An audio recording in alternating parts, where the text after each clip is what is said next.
আম্মার দোয়া আল্লাহ ফিরিয়ে দেয় না। দোয়া চাইতে দেরি, দোয়া কবুল করে নেয় কে? আমরা আব্বা আম্মারে রেখে দিয়ে অমুক দরবারে যাই, অমুক দরবারে যে দোয়া চাই। আসল বড় দরবার যে আমার ঘরে, এটাই ভুলে যাই।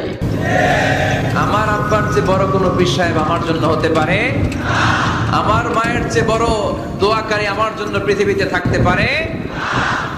পৃথিবীর সবাই মিলে, সব আল্লাহর ওলিরা মিলে কোরআন খতম দিয়ে এখানে ফু দিল একটা গ্লাসের পানির ভিতরে, আপনার আম্মা কিংবা আব্বা শুধু বিসমিল্লাহ বলে আরেকটা গ্লাসের পানির মধ্যে ফু দিল, মায়ের দোয়াটা মুহূর্তেই কবুল করে নিবে কে?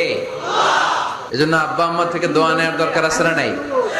দোয়া চাইবেন, দোয়া চাইবেন। মায়ের মর্যাদা অনেক বেশি, বাবার চেয়ে 3 গুণ বেশি, কমসে কম। কয় গুণ বেশি?